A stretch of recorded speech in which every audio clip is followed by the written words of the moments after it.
Hi and welcome to Easy Spoken English Kanchi. இன்னைக்கு வீடியோவில் நம்ம ஒரு இன்ட்ரெஸ்டிங் டாபிக் தான் பார்க்க போகிறோம். That is adjectives plus prepositions. எந்தெந்த adjectivesலாம் வரும்போது என்னென்ன prepositions கூட வரும். இது நிறைய பேருக்கு நிறைய கன்ஃபியூஷன்ஸ் இருக்கக்கூடிய ஒரு லெசன் தான். ஸோ இந்த வீடியோவில் நம்ம அதை பற்றி டீட்டெயிலாக பார்க்க போகிறோம். ஆல்ரெடி நான் adjectivesல 2 லெசன் அப்லோட் பண்ணியிருக்கேன். adjectivesன்ற பிளேலிஸ்ட்டில் ஆட் பண்ணியிருக்கேன். அதோட லிங்க் நான் மேலே கொடுத்துருக்கேன். நீங்கள் இன்னும் பார்க்கலன்னா கண்டிப்பாக பாருங்கள். Alright, now let's get started with today's lesson. இன்னைக்கு வீடியோவில் நம்ம பார்க்க போகிற adjectives preposition combination இதுதான். adjective plus of இல்லைனா to, with, at, in, for and about. Okay, இந்த adjectives கூடலாம் இந்த prepositionsலாம் சேர்த்து தான் நம்ம பார்க்க போகிறோம். ஒன்றா டீட்டெயில்டாக பார்க்கலாம். First adjective plus of. என்ன மாதிரி adjectives வரும்போது நம்ம ofன்ற prepositions யூஸ் பண்ணலாம்? proud of, aware of, full of, afraid of, capable of, jealous of. Okay, so இதுக்கெல்லாம் உங்களுக்கு அர்த்தம் தெரியும்னு நினைக்கிறேன். ப்ரவுட், பெருமை. ஸோ எனக்கு உன்னை நினச்சா பெருமையாக இருக்குது அப்படின்னு சொல்லுவோம். உன்னை நினச்சா பெருமையாக இருக்குது, அந்த நினைக்கிறதுக்கு நம்ம எந்த வேர்டும் யூஸ் பண்ண தேவையில்லை. திங்க்ன்ற வேர்டு தனியாக யூஸ் பண்ண தேவையில்லை. I am just proud of you. Just என்ன சொல்லலாம்? I am proud of you. Okay, proud of அப்படின்றத யூஸ் பண்ணலாம். அடுத்து அவேர் ஆஃப். ஸோ அவேர்னா இதை பற்றி உங்களுக்கு தெரிஞ்சிருக்கணும், இதை பற்றின நாலேஜ் இருக்கணும், விழிப்புணர்வு இருக்கணும் அப்படின்னு சொல்லலாம். ஸோ இதை பற்றி உங்களுக்கு தெரிஞ்சிருக்கணும். So aware of this.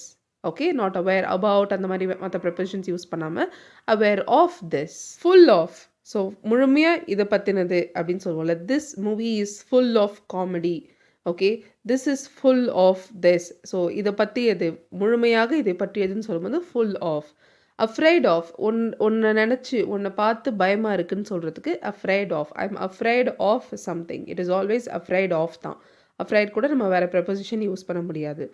capable of, ஒரு விஷயத்தை செய்யக்கூடிய திறன் உள்ள அப்படின்னு அர்த்தம். ஓகே, ஒரு விஷயத்தை செய்ய முடிகிற திறமை எனக்கு இருக்குது, அதுதான் capable of. So I am capable of doing this. capable of. Okay, jealous of. ஜெலஸ்னா பொறாமை. ஸோ ஒருத்தவங்களை பார்த்து பொறாமப்படாத அப்படின்னு சொல்லும்போது அகெயின் அந்த பார்த்துன்ற வார்த்தைக்கு இங்கிலீஷில் நம்ம வேர்ட் போடக்கூடாது. அதை சொல்கிறதுக்கு தான் நம்ம ஆஃப் யூஸ் பண்ணணும். Jealous of someone or something. Okay, I am jealous of you. உன்னை பார்த்தா எனக்கு பொறாமையாக இருக்குது. நம்ம தமிழில் எப்படி சொல்கிறது, இங்கிலீஷில் ஜெலஸ் ஆஃப் யூ இப்படி தான் சொல்லுவோம். ஸோ இங்கே நான் 2 எக்ஸாம்பிள் மட்டும் கொடுத்துருக்கேன். Don't be jealous of her. You are capable of doing so many things. Okay, அவளை பார்த்து பொறாமப்படாத. ஸோ பார்த்து பொறாமை அப்படின்னு சொல்கிறதுக்கு jealous of. You are capable of doing so many things. நிறைய விஷயங்கள் செய்யக்கூடிய திறமை உன்னிடம் இருக்குது. நீ நிறைய விஷயம் செய்யக்கூடிய திறனுடையவன், திறமையுடையவன் இப்படின்னு சொல்கிறதுக்கு தான் capable of. Okay, so next set of adjective plus preposition combination என்னன்னு பார்க்கலாம். That is adjective plus to. dedicated to, similar to, rude to, sensitive or allergic to, addicted to. ஓகேயா, ஸோ இந்த மாதிரி adjectivesலாம் வரும்போது நம்ம toன்ற preposition தான் யூஸ் பண்ணணும். சில எக்ஸாம்பிள்ஸ் பார்ப்போம். She is very dedicated to this. This lesson is very similar to the previous one. Okay, first dedicated to this அப்படின்னு என்ன அர்த்தம்? டெடிக்கேட்டடாக என்ன, ரொம்ப அதில் இன்வால்வ்டாக அர்ப்பணித்தல் அப்படின்றது தான் அதோட தமிழ் வேர்ட். பட் அந்த வேர்டை தமிழில் பேச்சு வழக்கில் நம்ம யூஸ் பண்ண மாட்டோம். அவள் இந்த விஷயத்தில் ரொம்ப டெடிக்கேட்டடாக இருக்கா அப்படின்னு சொல்லுவோம் இல்லையா? ஸோ இந்த விஷயத்தில் அவள் டெடிக்கேட்டடாக இருக்கான்னு சொல்கிறதுக்கு dedicated to this, dedicated to this work, she is dedicated to this job. So இந்த மாதிரிலாம் சொல்லலாம். அடுத்து this lesson is similar to the previous one. இந்த லெசன் வந்து சிமிலர்னா ஒரே மாதிரி இருக்குது, போன லெசன் மாதிரியே இந்த லெசன் இருக்குது. ஓகே, எப்போவுமே சிமிலர் டு தான் நம்ம யூஸ் பண்ணோம், நாட் சிமிலர் வித். ஓகே, நிறைய பேர் சிமிலர் வித் யூஸ் பண்ணி நான் கேட்டிருக்கேன். சிமிலர் கூட எப்போவுமே the preposition that goes with similar is to. alright, the next one is adjective plus with. எந்த மாதிரி adjectives கூடலாம் with யூஸ் பண்ணலாம்? satisfied with, busy with, fed up with, blessed with, familiar with. Okay, so இப்போ இதுக்கான example sentence பார்ப்போம். I am satisfied with your work. Okay, நீ பண்ணியிருக்க வேலை வந்து எனக்கு ரொம்ப திருப்தியாக இருக்குது. Yes, I am satisfied with your work அப்படின்னு சொல்லலாம். அடுத்து I was busy with my personal work. I was busy with something. Okay, என்னோடய வேலையில், என்னோடய பர்சனல் வேலையில் நான் கொஞ்சம் பிஸியாக இருந்தேன். பர்சனல் வேலையில் நான் பிஸியாக இருந்தேன். With my personal work, busy with my personal work. Alright, so next adjective and preposition என்னென்னா adjective plus at. good at, bad at, terrible at, mad at. So mad at அப்படின்னு வரும்போது ஒருத்தவங்க மேலே கோவமாக இருக்கிறதுன்னு சொல்லலாம். ஸோ இதில் மேட் அபவுட் கூட யூஸ் பண்ணலாம். ஓகே, ஒருத்தவங்க மேலே கோவமாக இருந்தோன்னு சொல்கிறதுக்கு மேட் அட் சம் ஒன். ஏதோ ஒரு விஷயத்து மேலே, ஒரு சூழ்நிலை மேலே எனக்கு அது கோவமாக இருக்குன்னு சொல்கிறதுக்கு mad about something, mad about a situation or something. Okay, so அதே மாதிரி குட், பேட், டெரிபிள் இதெல்லாம் யூஸ் பண்ணும்போது நம்ம அட் யூஸ் பண்ணலாம். எப்போ எந்த கான்டெக்ஸ்ட்லனா, இப்போ for example, he is good at drawing, she is bad at singing. So இப்படி இருக்குது. ஸோ குட் அட் சம்திங்னா இந்த விஷயம் அவங்க நல்லா பண்ணுவாங்கன்னு அர்த்தம். ஸோ அவன் ட்ராயிங் ரொம்ப நல்லா பண்ணுவான், he is very good at drawing அப்படின்னு சொல்லலாம். அவள் சரியாக பாட மாட்டா, அவள் பாடுறது அவளுக்கு வரவே வராது. இல்லை எனக்கு வந்து நான் இந்த விஷயத்தில் ரொம்ப மோசம், எனக்கு இது வரவே வராதுன்னு சொல்கிறதுக்கு I am bad at this. Okay, she is bad at singing. Okay, பாடுறது அவளுக்கு வரவே வராதுன்னு சொல்கிறோம். Bad in, good in use பண்ண வேண்டாம். ஏன்னா நம்மளுக்கு காமனாக அதுதான் தோணும் இல்லையா? நிறைய நம்மளை அதுதான் போட்டு good in drawing, good in singing அந்த மாதிரி சொல்லுவோம். பட் அது தேவையில்லை, அட் தான் யூஸ் பண்ணோம். Okay, so next adjective plus in. experienced in, interested in, involved in, skilled in. Okay, so இதுக்கான examples. She was highly skilled in physics. Okay, so skillனா என்னது? நம்மளோட டைம் அண்ட் எஃபர்ட்ஸ் போட்டு நம்ம கற்று வளர்த்து கொண்ட ஒரு கலை. அதை தான் நம்ம ஒரு விஷயத்தை நம்ம ஸ்கில்னு சொல்லலாம். Okay, she was highly skilled in physicsனா அவள் ஃபிசிக்ஸில் பயங்கர திறமையாக இருந்தா. ஓகே, அப்படின்னு சொல்கிறதுக்கு ஃபிசிக்ஸில் திறமையாக இருந்தா, skilled in physics. He is interested in martial arts. Interested in doing something. இல்லை interested in something. Okay. I am interested in cooking. So எனக்கு குக் பண்ணுறதுல நான் ஆர்வமாக இருக்கேன். ஸோ ஒரு விஷயத்தில் ஆர்வமாக இருக்கேன்னு சொல்கிறதுக்கு interested in something. ஓகே, அடுத்தது adjectives plus for. known for, famous for, eligible for, responsible for. Okay, examples. This place is known for its culture. Kanchipuram is famous for silk sarees and temples. So the known for, famous for, they are almost the same. They are totally interchangeable. மாற்றி கூட use பண்ணலாம், meaning மாறாது.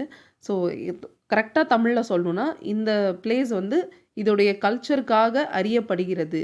Okay, this place இப்படின்னாவே இதோட கல்ச்சருக்கு தான் இது பேர் போனது அப்படின்னு சொல்கிறோம். அதே தான் ஃபேமஸும். ஓகே, புகழ் பெற்றதுன்ற வார்த்தையை யூஸ் பண்ணுவோம், அவ்வளோதான். Alright, next one, adjective plus about. Sad about, nervous about, serious about, upset about, worried about. I was really nervous about the meeting. They were worried about the results. So இதெல்லாம் நம்ம இந்த words எல்லாம் அட்ஜெக்டிவ்ஸோட about சொல்லும் போது நம்ம தமிழில் அதை நினச்சி, மீட்டிங்கை நினச்சி நான் ரொம்ப நர்வஸாக இருந்தேன்.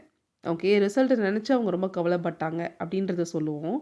பட் இங்கிலீஷில் அந்த நினச்சின்றதுக்கு திங்க்குன்ற வேர்டை நீங்கள் யூஸ் பண்ண வேணாம். அந்த வேலையை தான் அந்த ப்ரெப்போசிஷன் அபவுட் செய்யுது. ஓகேயா, I was really nervous about சம்திங்னா அது ஏதோ ஒன்று நினச்சி நர்வஸாக இருக்கிறது. Worried about something or some ஒன் அப்படின்னா ஒருத்தவங்களை நினச்சி கவலையாக இருக்கிறது, இல்லை ஒன்றை நினச்சி கவலையாக இருக்கிறதுன்னு அர்த்தம். ஓகே ஓகே இப்போது எந்தெந்த அட்ஜெக்டிவ்ஸ் கூடலாம் more than one preposition use பண்ணலான்னு பார்க்கலாம். பட் அந்த மாதிரி யூஸ் பண்ணும்போது மீனிங் சேஞ்ச் ஆகும். For example, good at something, good for someone. Good at சம்திங்னா நான் ஏற்கனவே சொன்ன மாதிரி ஏதாவது ஒரு விஷயத்தில் சிறந்தவன்.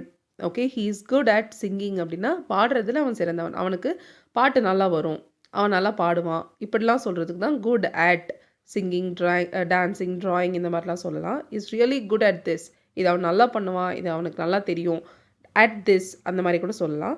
Good for someone. Okay, so you should eat this every day, this is good for your health. Okay, this is good for you, this job is good for you. உனக்கு இது சிறந்தது, ஒருவருக்கு இது சிறந்தது, ஒன்றுக்கு இது சிறந்ததுன்னு சொல்கிறதுக்கு குட் ஃபார் சம்திங் அப்படின்னு சொல்லலாம். உங்கள் ஆரோக்கியத்துக்கு, உடல் ஆரோக்கியத்துக்கு இது சிறந்தது, this is good for your health. Okay, இது உன்னுடைய வேலைக்கு இது சிறந்தது, this is good for your job. Okay, this promotion is really good for my career. So என்னோட கரியருக்கு இந்த ப்ரமோஷன் ரொம்ப சிறந்தது, ரொம்ப நல்லது, இந்த மாதிரிலாம் சொல்கிறதுக்கு தான் good for someone or something. Okay, next one, happy for someone, happy with someone or something, happy about something. So சொல்லும் போதே உங்களுக்கு தெரிஞ்சிருக்கும். ஹாப்பி ஃபார் சம்ஒன்னா ஒருவருக்காக நீங்கள் சந்தோஷப்படுறது. I am happy for you, உனக்காக நான் ரொம்ப சந்தோஷப்படுறேன், இந்த விஷயம் நடந்துச்சா, நீ செலக்ட் ஆகிட்டியா, okay I am really very happy for you அப்படின்னு சொல்லலாம். அடுத்து happy with someone or something, ஒருவரோடு இல்லை ஒன்றோடு சந்தோஷமாக இருக்கிறத சொல்கிறதுக்கு I am really happy with my friends. Okay, I am really happy with my friends, என் ஃப்ரெண்ட்ஸ் கூட நான் ரொம்ப சந்தோஷமாக இருக்கேன். ஓகே, இல்லைனா I'm happy with my car. So எனக்கு என் காரே போதும், I'm just happy with it, எனக்கு இதுவே போதும், இதுவே எனக்கு சந்தோஷமாக இருக்குது இப்படின்னு சொல்கிறதுக்கு happy with someone or something. Happy about சம்திங்னா ஏதாவது ஒரு விஷயம் நடக்குது, ஸோ அதுக்காக நீங்கள் சந்தோஷப்படுறீங்க.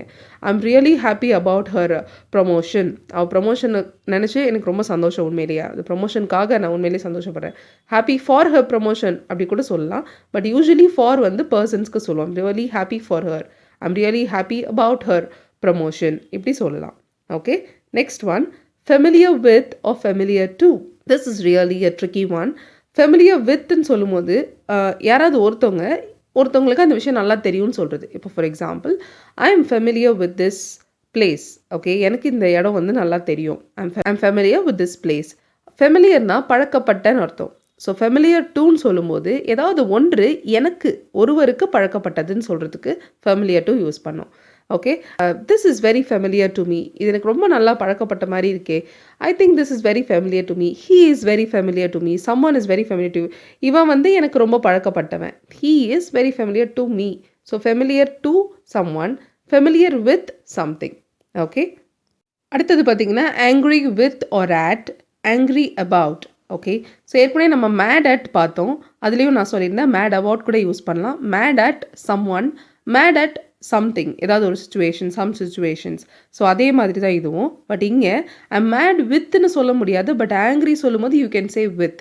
I'm angry with you, I'm angry with her, I'm angry at you, I'm angry at her use பண்ணலாம். I'm angry about something, some kind of situation. I'm angry about how lazy you are. நீ எவ்வளோ சோம்பேறி இருக்குன்றது எனக்கு பயங்கர கோவமாக இருக்குது அப்படின்னு சொல்கிறதுக்கு ஏதாவது ஒரு situation that you don't like, அதுக்கு நீங்கள் that you're angry about actually, அதுக்கு நீங்கள் ஆங்க்ரி அபவுட் யூஸ் பண்ணலாம். Okay, alright, that is it with today's lesson.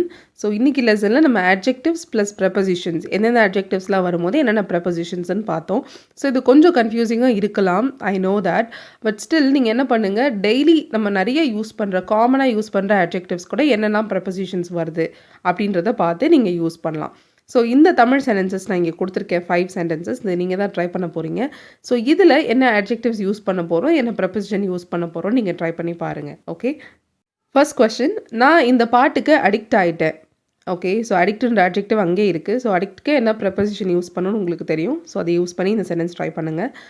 எனக்கு ஒன்று நினச்சா பெருமையாக இருக்குது. ஸோ பெருமைனா இங்கிலீஷில் என்ன, அது கூட என்ன ப்ரெப்போசிஷன் யூஸ் பண்ணும். ஓகே, அவன் மேத் நல்லா டீச் பண்ணுவான். ஸோ அவன் வந்து நல்லா டீச் பண்ணுவான், ஒரு விஷயம் அவனுக்கு நல்லா வரும், அவன் இதில் சிறந்தவன். ஸோ இதெல்லாம் நான் சொல்லியிருந்தேன் இந்த வீடியோவில். ஸோ அப்போ என்ன adjective வித் ப்ரெப்போசிஷன் அதில் எழுதுங்க.